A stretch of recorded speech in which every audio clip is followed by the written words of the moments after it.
All right, how's everybody doing?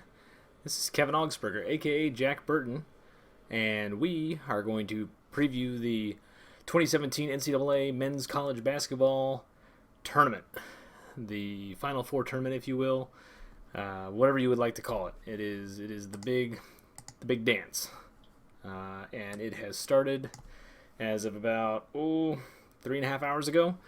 I had the first 16 seed Mount St. Mary's advance over their opponent, and right now you've got K-State leading Kansas State. Sorry for anybody that's not in Kansas or the Kansas City area. You had K-State over. Well, they're leading right now over Wake Forest and the Fighting Danny Mannings. Anyway, so yeah, this is just going to be kind of a fun little bracket thing here. We're just going to go through my bracket that I'm working on for Yahoo. I've done my ESPN bracket. I've done my the other big one, the actual NCAA bracket on their website through CBS Sports. And yeah, we're gonna go see how this goes.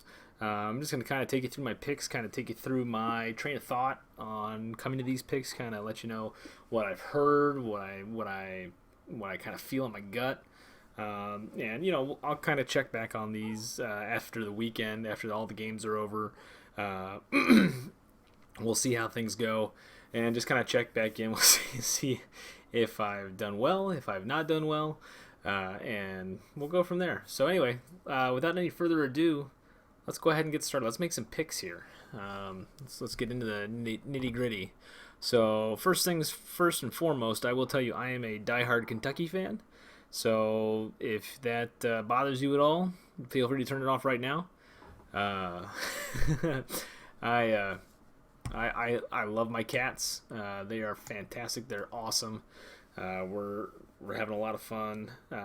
They just won the SEC tournament coming into March, looking really great. So I'm really excited about how they look. I'll speak some more about them right now, but just to get that out of the way, I'm very much a Kentucky homer, and this bracket may reflect that. At any rate, let's get going. So let's start over here. Let's see if I can zoom in here a little bit. Zoom. There we go. Let's start over here. The round of 64. We're going to start with the overall number 1 seed Villanova taking on Mount St. Mary's. I don't know a whole bunch about Mount St. Mary's. I just watched them play. They got a really short dude on their team, which is awesome. I love Tyler Ulis last year. Short dudes are always awesome. So really excited about watching him play. But yeah, Villanova's got it.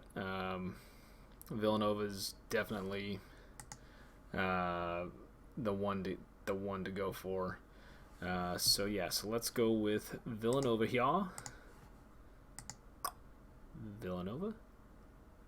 And then on the other side of that little bracket, you got on the pod, I should say, you got the Wisconsin Badgers against the Virginia Tech Hokies.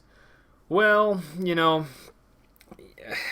it's kind of tough. This 8-9 matchups are tough in general. 9 seeds have a better record than the 8 seeds, so you got to kind of take that into effect. I also know that the ACC was a really tough conference, and the Big Ten was kind of down. That being said, Wisconsin does have some very talented players on their team. They just haven't quite lived up to that potential. I haven't watched Virginia Tech play a whole bunch. I have watched Wisconsin play some just dreadful games, but I've also seen them upset some teams like Purdue, and Michigan State. So I'm going to give the edge to Wisconsin on this one. Their style of play, I think, can give Virginia Tech a lot of problems. Moving down to the 5-12 matchup here, we got Virginia against UNC Wilmington. UNC Wilmington won their conference tournament. They kind of finished. We can look at it here. They were finished number 1 in their conference, 15-3 in conference record. They didn't really play anybody in the top 25. They score a lot of points, but they also give up a lot of points. Virginia is an incredible defense, but they also struggle to put points up on the board sometimes. So, normally I'd say this is Virginia in a walk. And, I really, this is one of those 5-12s where it kind of makes sense to pick the 12. But my gut just says Virginia's defense is going to be too much for UNC Wilmington. And so the Cavaliers are going to move on. So next, got the Florida Gators against East Tennessee State. Florida is one of those teams, I've watched them a lot in the SEC. They looked really good that first meeting against Kentucky, and they look like world beaters. They look like a top 10 team. I mean, they crushed us by like 20 at their place. But then, came back, played at our place. We beat them again. We beat them there. And then Vanderbilt took them out 3 times, twice in the regular season and then once in the SEC tournament. You can't really say a whole bunch about that other than, maybe this team's not quite as great. They lost Egbunu for the year, which really stinks because he was part of what made that team so great. But you still got to make up for it. You still got to play. You still got to play all the games, even if he's out. So we'll kind of see how that goes. But I still like Florida over East Tennessee State. Let's look at the numbers here real quick. Yeah, I mean, they were number 1 in their conference. They're 14-4. They put up a lot of points. They give up some points. East Tennessee, they look all right on paper. Florida 1-4 against the top 25. I mean, that's okay. You got 1 loss to Kentucky. Yeah, I'm not sure. I kind of go back and forth, but I think Florida's going to take this one. Just because of what they did. And breaking news here, everybody. Indiana basketball has fired Tom Crean. So it was a lovely run, to credit Matt Jones of Kentucky Sports Radio. But see you later, sayonara, dude. Give me 1 second. I'm gonna post on Twitter here real quick. I just want to make sure we got people joining us here tonight.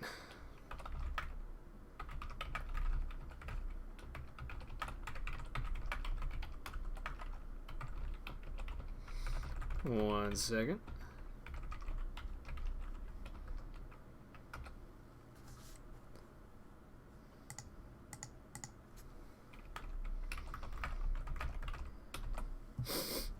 I can still smell. I made my wife's birthday is tomorrow. I made an angel food cake for her birthday, and I can still smell it. I just got done cooking. It smells fantastic. Anyway, you didn't come here for baking info. You came here to watch me fill out this bracket. So let's keep going. Let's go through this entire region, and then we'll come back and we'll do the round of 32. And we'll do that for each bracket, each region.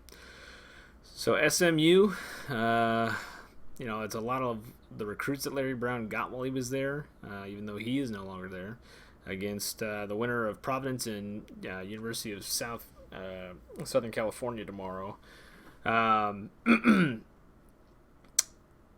SMU's a really good team. They're a really fast-paced team. Providence, USC, I think Providence probably wins that one. I think they've got a better conference. I think USC is an okay team. They just squeaked into the tournament. I think Providence gets that game, and unfortunately, I think they lose to SMU. I think those guys are way too talented to not make it. The next game, you got Baylor, New Mexico State. Generally speaking, my rule is Baylor will choke in the tournament. Thanks to Scott Drew.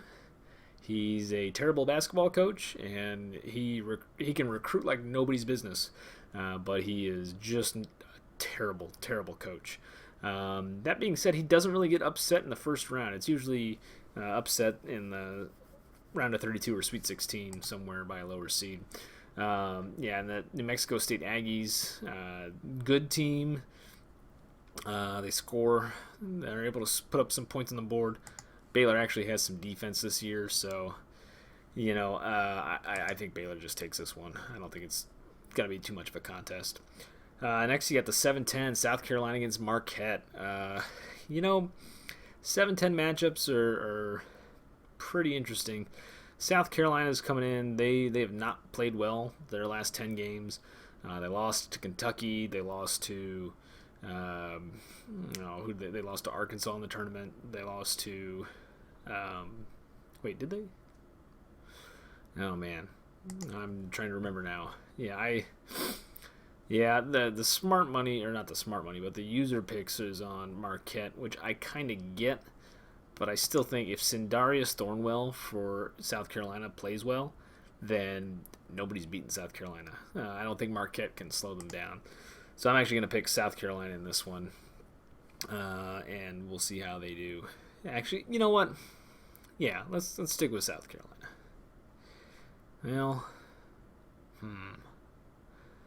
man, I don't want to make Frank Martin mad. He'll probably tear my head off. Let me think about that one for just a sec.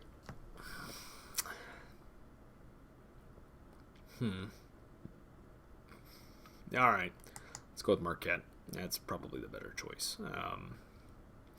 Although, man, South Carolina. Let's go South Carolina. Then you got the Duke Blue Devils against Troy. There was a lot of talk towards the end of the year about Duke being a number 1 seed overall, or a number 1 seed. I don't buy it. If you take out the ACC tournament, they were 4-3 over the last 7 games, including a real head scratcher of a loss. So I don't get the hype. I get it. It's Duke. But I'm not a huge believer in this Duke team. They're very talented, yes. I just don't think I don't know that K is going to be able to get them over the hump when they face a team with some real talent that they haven't seen this year. So that gives us the first round in this bracket, in this region. Let's go back and do the round of 32 now. So you got Villanova, Wisconsin. I think Villanova takes this. Like I said, Wisconsin is a flawed team. They're a good team, but they're a flawed team, and Villanova has some fantastic offensive capabilities. So I think Villanova takes this one going away. I don't think it's even a contest. Virginia, Florida. Once again, Virginia's defense is really good, but if Florida's clicking, I just don't see anybody beating them. At least in this little pod, I think they can get by Virginia, no problem. They can speed the game up or they can slow it down. They like to play a half court game, and if if their shooters are making their shots, if their guard, what's his name? If their guard, man, that's kind of weird.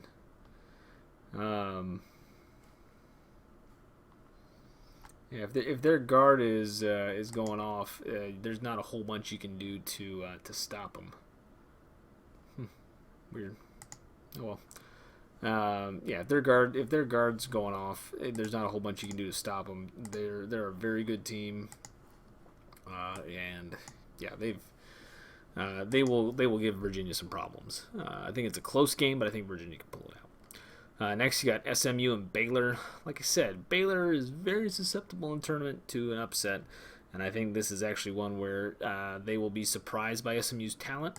SMU is another in-state rival not rival, but they're an in-state school that doesn't get a shot at the big boys in the Big 12 or the SEC that often. So SMU, I think, relishes the opportunity and will do the most that they can to make the most of that game, and I think they take Baylor out. I think Scott Drew becomes Scott Drew in that game, and despite all the talent he's got on that team, I think they just kind of choke and drop that one. And let's see here. We get to South Carolina and Duke. Like I said, South Carolina has had a good run this year. Frank got him into the tournament a second year in a row, which is fantastic.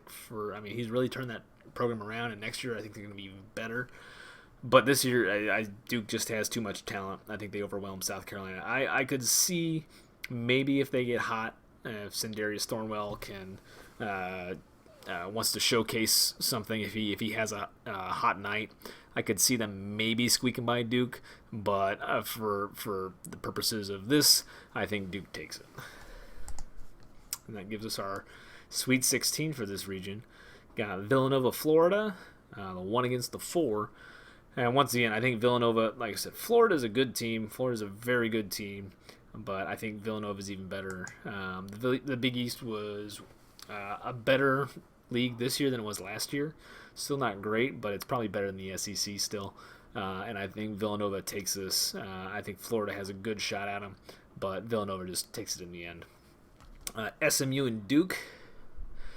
Man, I would love to see this matchup. And I think this is actually where Duke kind of starts petering out. You get to the second weekend, you're riding high. They might overlook SMU trying to look ahead at Villanova, and I think SMU actually takes them out. And then the Elite Eight game to get to the Final Four. Villanova's not looking past anybody. They've got their eye on the prize. They're trying to repeat. And SMU, I think, just kind of runs into a buzzsaw. I think SMU hangs with them for the first half, but after that, I think Villanova gets to the Final Four out of this region. You look top to bottom in this region. It's not a stacked region like some of the other ones. We'll get to those. But it's a good region. You got Villanova, you got Duke. I think if Duke does make it out of this region, one could make the argument they had one of the weaker brackets to get there. I think if Duke has to play Baylor, I think they run over Baylor because once again Scott Drew. But whether it's Villanova, Florida, or Virginia coming out of the top half of the bracket, I think Duke could struggle with those teams. But I ultimately think that Villanova comes out of this bracket. All right, so let's go over to the other half, the Midwest over here, which is the Midwest Regional is going to be played in my home city, Kansas City. So I might head down there for that if I can get cheap tickets, which really relies on KU getting knocked out in the first 2 rounds, which probably will not happen. KU is a really good team. They don't have much inside presence. They can't guard the 3. But other than that, they are a very, very, very damn good team. They've got a senior guard who is really amazing. He's probably going to be Player of the Year, Frank Mason. They've got one of the most dynamic freshmen in the country in Josh Jackson. I think KU is definitely one of the title contenders this year. I think they have no problem with whoever their first opponent is. They'll wallop them by 40 or 50. The next round matchup, the 8-9 in their region, is University of Miami, the U, against Michigan State. Michigan State's had kind of a tough year. Tom Izzo is Tom Izzo. His teams are always ready come tournament time. They haven't had the best year, but I still think Michigan State finds a way to get it done over a Miami team that's okay. And I think Michigan State moves on to see Kansas in the next round. Then you get to the 5-12. You got Iowa State against Nevada. I don't really know a whole bunch about Nevada. Looks like they were first in their conference. 32, so they got votes. 0-1 against the top 25. Their stats look very similar. They just didn't play in as good of a conference as Iowa State. Big 12 was really good this year. If you look top to, 1 through 8 in the Big 12 was really good. Don't pay attention to the last ones. But I think Iowa State wins this one. So this is not your 12-5 upset you're looking for. Purdue, Vermont. This one I could see Vermont winning this one. Vermont won their conference. They had a perfect record in conference. They didn't do very well against top 25 teams, as you can see here. They don't give up a whole bunch of points in a game, but they also struggle to score. Purdue, they have one of the best big men in the country in Caleb Swanigan. If Swanigan is on, they can beat a lot of teams. If Swanigan is not on, or if teams find a way to shut him down, then you might have some problems. So I want to pick Purdue in this one, just because I think Swanigan is going to be bigger and more talented than anybody Vermont's seen this year. And I don't think I think Purdue just kind of runs away with it. Sorry, just a second. It looks like K-State's up 5 with about 2 minutes to go. So that game is a little tight. We'll see how this one goes. I'm going to turn it on my phone. Put it on mute here just so I can kind of see how things go as it ends up. So give me just a second here while it gets going. Let's watch this game, see how we do. I do have True TV. Their NCAA app is terrible. Yeah, I've got Google Fiber. It is on my...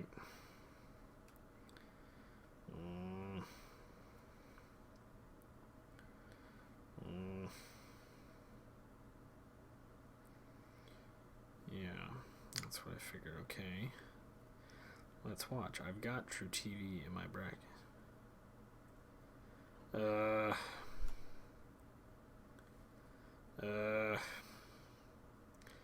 Oh well. Never mind. Oh, I hope you guys fix that before Thursday.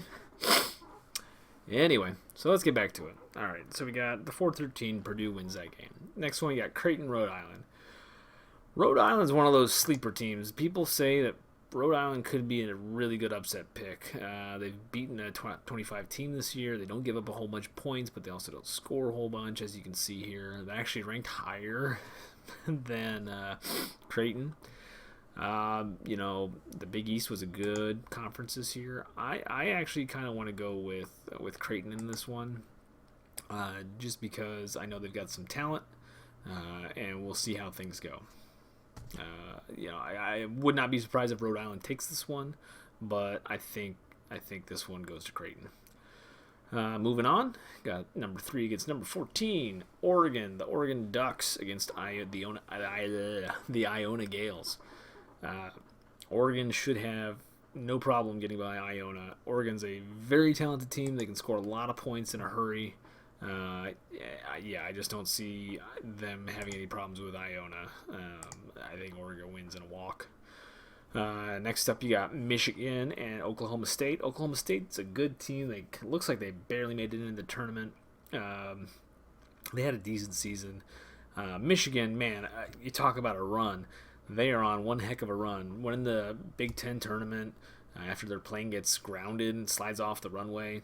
It's a really cool story. I think they kind of ride that momentum into this week, and I think they actually get the upset over Oklahoma State and see if they can keep riding that wave that they're on right now. Then finally, you got the 2-15 matchup, Jacksonville State against Louisville. You got Ray Harper's team against Slick Rick, or Ricky Three Stacks, whatever you want to call him. Rick Pitino's Louisville Cardinals. This is one. Jacksonville State, 9-7. They were 3rd in their conference. Louisville's a really good defensive team.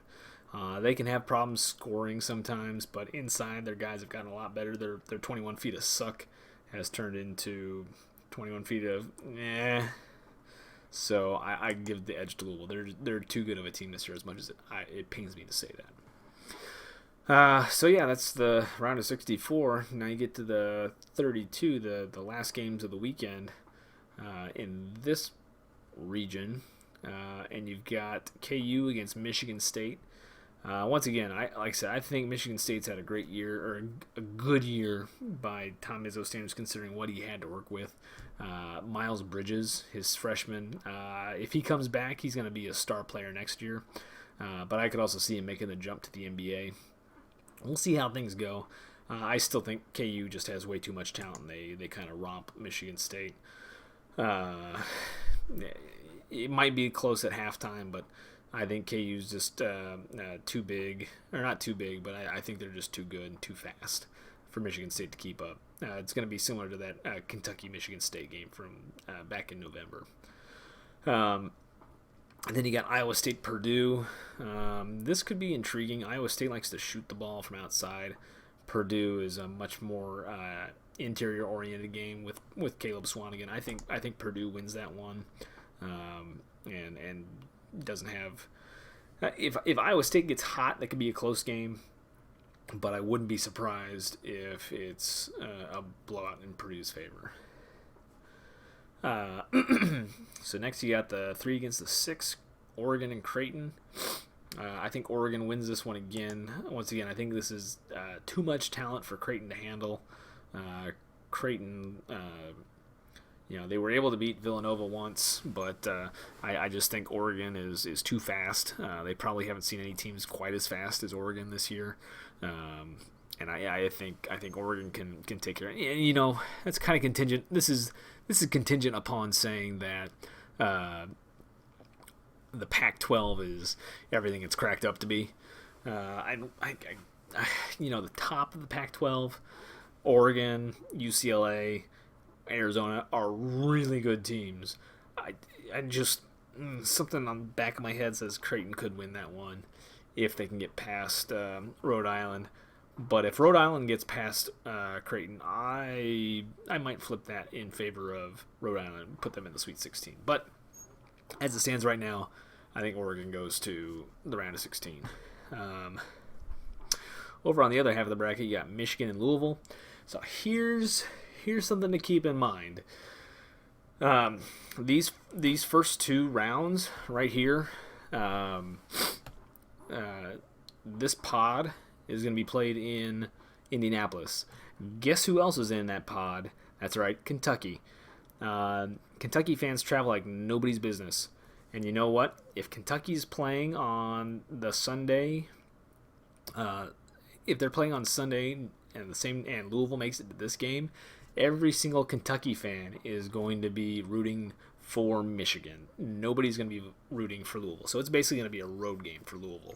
So I actually like Michigan in this one. I think Michigan rides the wave of momentum they've got. The crowd's going to be behind them. I think they can take out Louisville in a close game, but I think the crowd kind of pushes them over the top.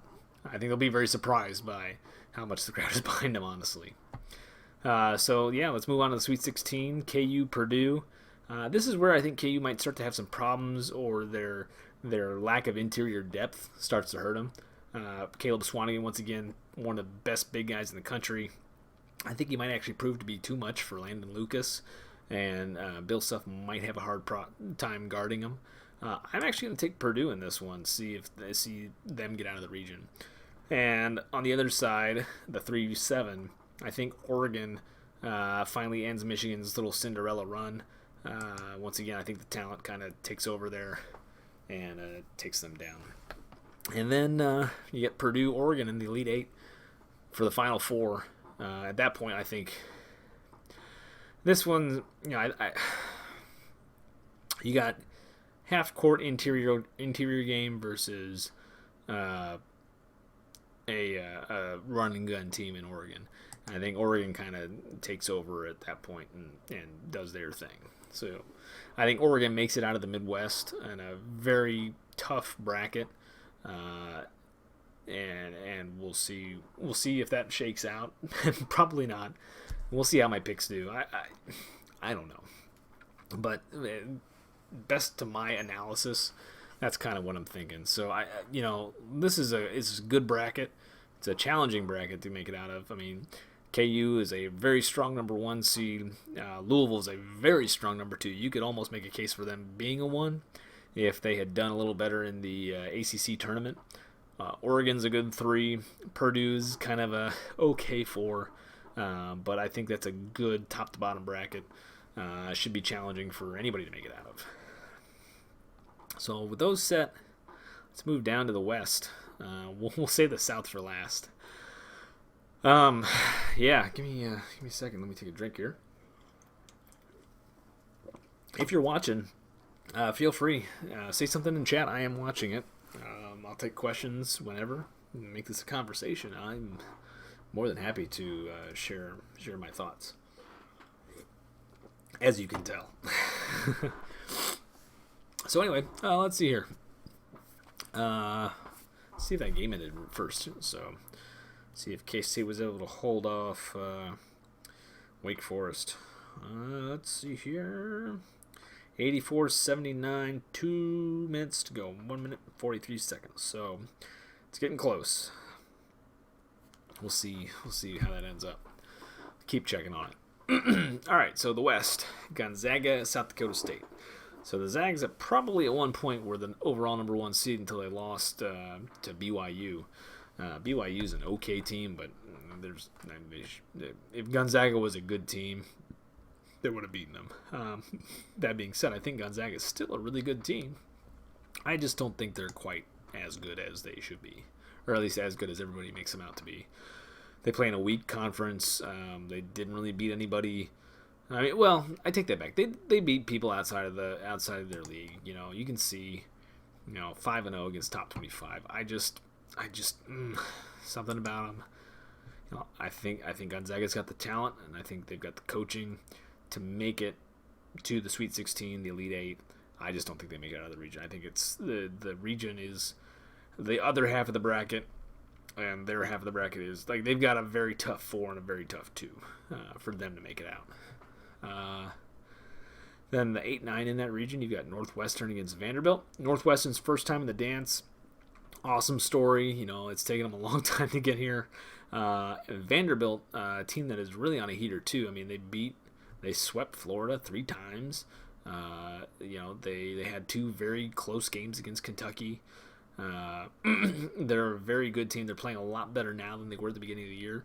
Now that they've kind of figured out Bryce Drew's system, or he's adapted his system to the players he's got.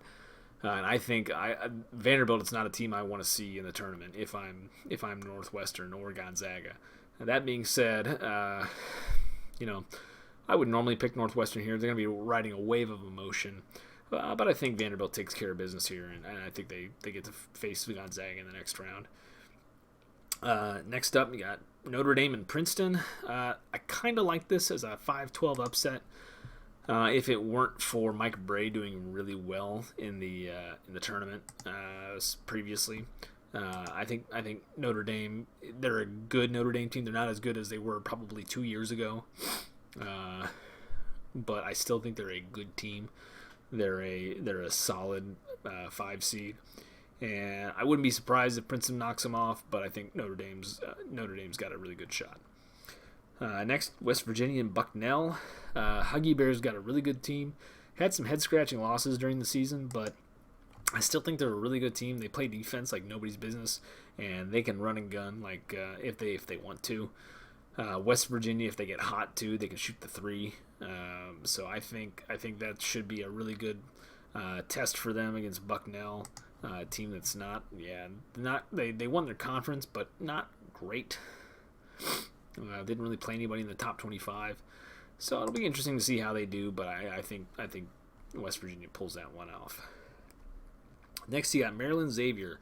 Here's my 11 upset. I was not really impressed with Maryland this year.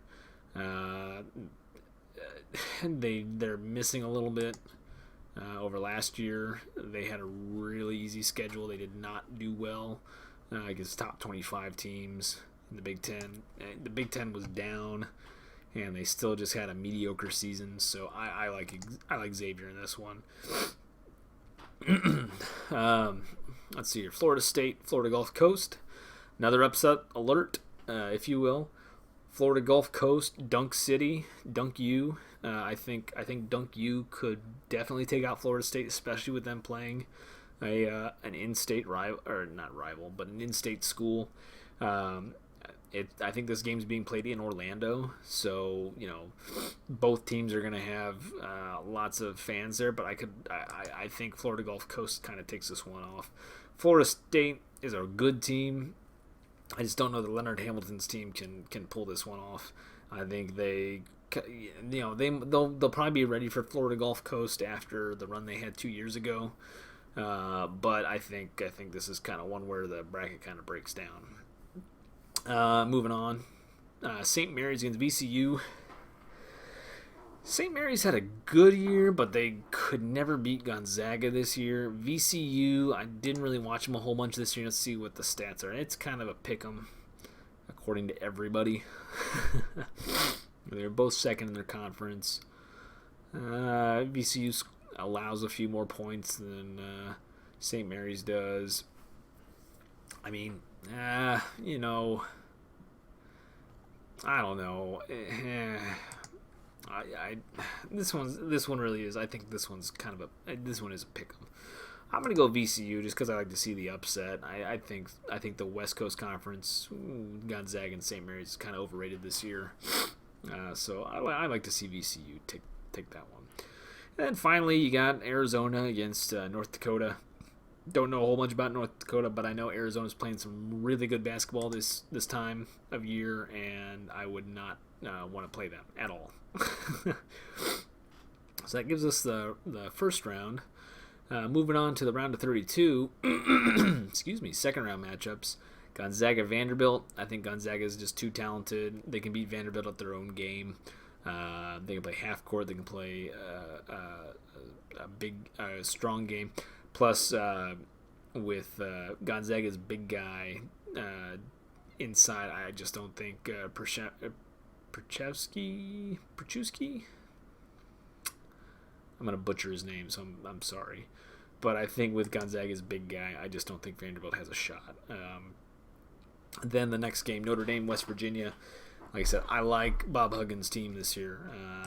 I would not be surprised to see West Virginia take that one in a not so close game. Just stifle Notre Dame with their defense and their full court press. Moving down, you got Xavier, Florida Gulf Coast. I would like to see Dunk City get to the Sweet 16 again. I think Xavier is kind of a better team, and although, like I said, that game's going to be in Orlando, isn't it? That game is going to be in Orlando. Let's see Florida Gulf Coast make it out. Yeah, they get out of there. Yeah, they'll play in Orlando and they'll get out of there and they'll be Yep. That's what's gonna happen. Let's see, VCU, Arizona. Like I said, I haven't seen VCU play a lot, but like I said, I cannot pick against Arizona right now. The way they played in the Pac-12 tournament, they are playing really well, about as good as anybody in the country, especially with their full team, everybody healthy. That's a team to watch out for. Gonzaga, West Virginia. I think this is where the Zags run into problems. They finally face a talented team that plays a style they haven't seen all year. I think West Virginia causes problems with their full court press. West Virginia takes that game, gets to the Elite Eight. Even with that game being in the West Coast. Then you get to Florida Gulf Coast and Arizona. Sadly, the magic ends. Slipper falls off. Arizona beats Florida Gulf Coast, Dunk City, and doesn't look back.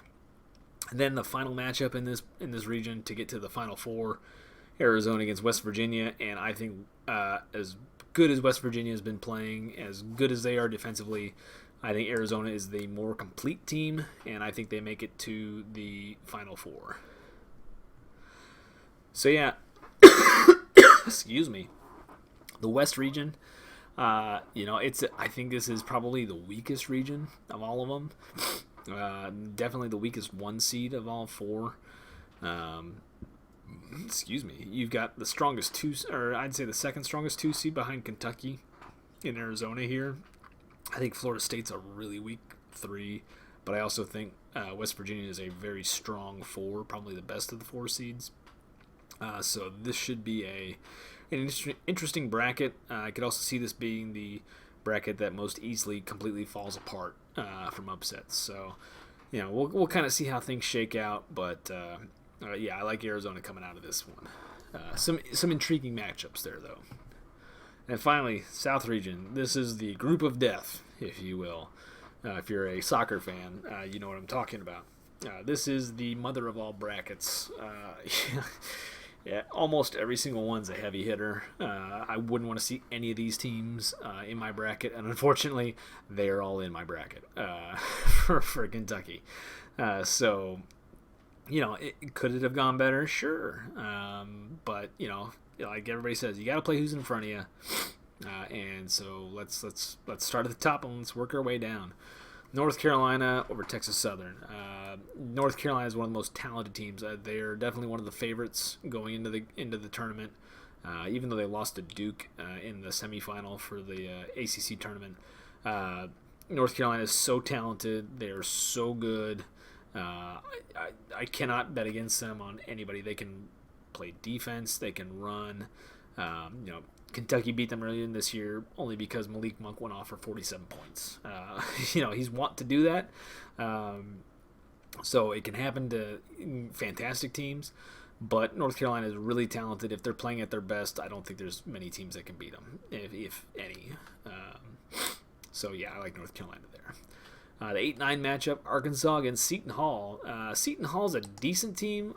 We just beat Arkansas in the SEC tournament final.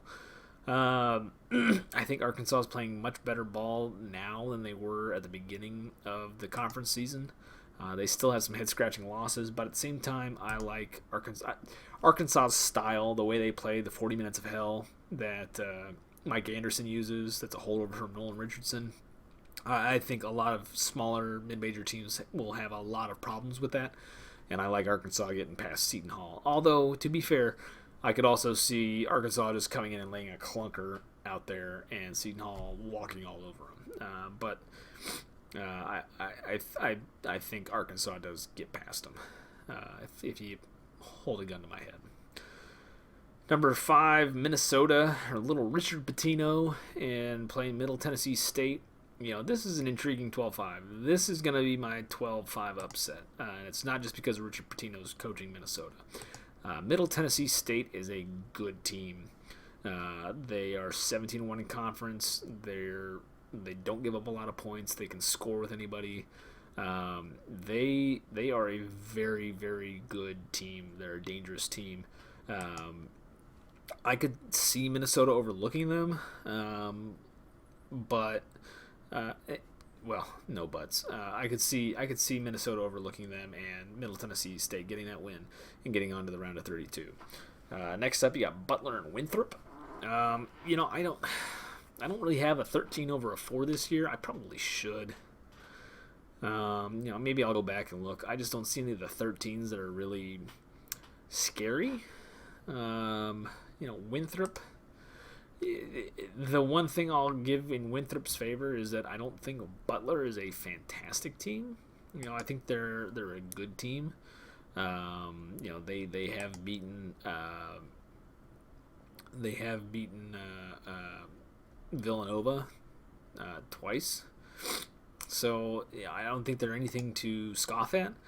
So I'm gonna pick them. I should probably pick a 13 over a 4, but I just don't see which one it is. I guess, like I said, if Vermont could maybe take out Purdue, or East Tennessee State could take out Florida if they lay a clunker out there. But I don't see Winthrop beating Butler, and I don't see Bucknell beating West Virginia. It just doesn't. It just doesn't feel in my gut. I don't feel I can make that call. So let's see if this one has ended yet. If I can tell you which team is it's going to be. It is 95-86 with 34 seconds left. Bruce Weber has a knack for letting these games slip away. That being said, 95-88, 21 seconds to go. Final. 95-88. That is the game. So, yeah, looks like it's going to be Cincinnati against K-State, Kansas State. We'll see how that game goes on Thursday. So, anyway, yeah. So, we got Cincinnati and K-State. K-State has beaten some really good teams. They've beaten Baylor twice. They've beaten West Virginia once, but they've also lost to KU twice. Being here in Kansas City, having a lot of friends that went to K-State, I know a lot of the people there and a lot of people that are fans, so I kind of keep up on it a little bit. Bruce Weber is a good coach. He's not a great coach.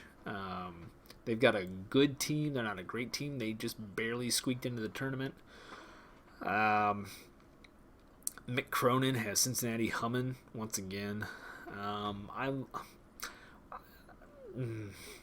I think Cincinnati's the kind of team that can give K-State problems. I like Cincinnati in that game. Next one, UCLA against Kent State. I don't know much about Kent State this year, but I know UCLA is one of those teams I do not want to play. And because of that, I know they'll probably win their matchup and face Cincinnati in the next round. UCLA is a really good team. They have one of the most high-powered offenses in the country. We played them like a 95-92 game, and we lost at home. They're really good. Like I said, I don't want to see them again, but I'm sure we probably will. So I'm picking UCLA over Kent State in that one. Then you get to Kentucky's pod in Indianapolis. This one, oh man, Dayton and Wichita State. Greg Marshall of Wichita State is already playing the "we got screwed" card, and rightfully so. They probably should have been a 7 or a 6 seed. I don't know. They should have been like a 4 or a 5. I mean, like they're ranked 10th, I think, in like the KenPom and maybe the AP polls. But man, this Wichita State team doesn't have any NBA guys. The Missouri Valley Conference sucks this year, and I don't think they even have any top 25 wins. 0-2 against top 25. Yeah, they can score. They defend pretty well. I just don't know. I could see Dayton winning this game, but because I don't want to play Wichita State, I know they'll probably win. So I'm picking Wichita State here. And plus, my sister went there, so I'd like to see them win. Although I don't want to see them lose to Kentucky. So if they lost to Dayton, I'd be okay with it. Because I'd rather play Dayton than Wichita State. But just knowing how things work out, it's probably going to be, Kentucky's going to beat North Kentucky. I could see this game being close at halftime, or maybe being close at like the 10-minute mark in the first half, because Northern Kentucky is going to be amped to play their in-state, the in-state school in Kentucky. One of the kids on North Kentucky's team was Mr. Basketball in Kentucky. And played against some of the guys on our team that were from in-state. I just don't see. I just don't see anybody, playing with our team in this game. So I think Kentucky takes it in a romp. It'll probably be a 20-30 point game by when all's said and done. So the next round, the second round, North Carolina and Arkansas. Arkansas's style, I think the 40 Minutes of Hell could give North Carolina a little bit of problems, but I think they've seen better defenses in Virginia in the ACC, so I think North Carolina takes care of business. I think Arkansas gets a little chippy at the end of the game. They could hurt somebody from North Carolina, but I see North Carolina getting past them. And then you got the 4-12 Middle Tennessee against Butler. Middle Tennessee could be one of those Cinderella teams that makes it to the Sweet 16. I could see them beating a Butler team that maybe was overlooking them. I mean, it's hard to overlook a team in that last game of the weekend. So I don't know. I really want to pick Middle Tennessee. I'm going to pick Middle Tennessee. I think Butler's a good team. I just don't think they're as good as everybody is projecting. So that comes down to Cincinnati and UCLA. I think Cincinnati's a really good team. Cincinnati could give UCLA some problems with the style of play that they have. Like I said, though, UCLA is a damn good team. I would not be surprised at all to see UCLA romp and stomp Cincinnati, but I could also see Cincinnati playing well enough to get by UCLA. But I think in the end, UCLA wins this game. It's going to be a high-scoring affair. And we'll see how that goes. So, yeah, you get to the rematch of 2014, Wichita State versus Kentucky. Once again, I think Greg Marshall plays the "we got screwed, we got hosed. This is a revenge game for me." He'll have his players fired up. This might be a very close game, but I think Kentucky still wins. If they keep playing the way they have been the last 2 weeks, you don't want to face Kentucky right now. So that brings us to North Carolina, Middle Tennessee State. I think North Carolina romps and stomps. Magic runs out. Slipper comes off, whatever you want to call it. The dream ends here for Middle Tennessee State. Then on the other side of the South Regional in the Sweet 16, Kentucky UCLA, a rematch of one of the best games of the year earlier in December. I think Kentucky plays this up as a revenge game. I think they beat UCLA. They're playing much better defense than they were back when they played the last time. I think their bigs with Bam Adebayo get involved a lot more than they did the first time. I think Kentucky can take care of business in the revenge game. And the one I am probably the most scared of is playing North Carolina again. Because, like I said, revenge game, but reverse this time. North Carolina lost to us in one heck of a basketball game back in December also. I've gone back and forth on this one a lot. My mind says North Carolina, but they've also had some head-scratching losses. I could see, well, if Kentucky keeps playing the way they are, and I'll know a lot from this game right here, the UCLA-Kentucky game. If they look good in this game, give me Kentucky. Give me Kentucky all day. I like to see them get out of the group of death. If they make it to the Elite Eight, they lose to a North Carolina team, hey, we ran into a good team. But I think Kentucky can take them out. So that sets up a Final Four of Villanova and Arizona and Oregon versus Kentucky. You got 2 2s, a 1, and a 3. That's not out of the realm of possibility. I think I saw some stat that said the last 2 or 3 years, or was it 10 years, at least one number 1 seed has made it. So, we'll see how things go. This bracket could be completely busted by the end of the first day on Thursday, but we'll see. We'll see how it goes. Villanova, Arizona. I think Villanova finally at this point plays a talented team that they have not seen all year, and I think Arizona takes it. On the other side of the bracket, Oregon and Kentucky. Oregon wants to run, and Kentucky says yes, please, and beats them in just a run and gun, high tempo game, setting up a rematch of the 1997 Final Four between Arizona and Kentucky. Sean Miller against Coach Cal, and I think Kentucky takes it. I think your winning score is 88-79. I think it's a fun, exciting game. I think it's a close game until the final minute or two. And yeah, I think that's how this thing shakes out. Your 2017 national champion will be the University of Kentucky Wildcats in a very exciting tournament, in a very exciting final.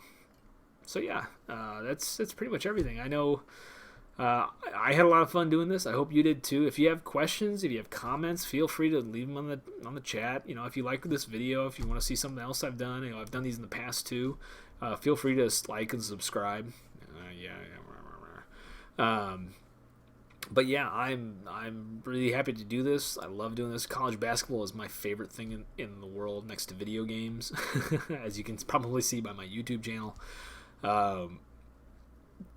But yeah, feel free, follow me, let me know what you think.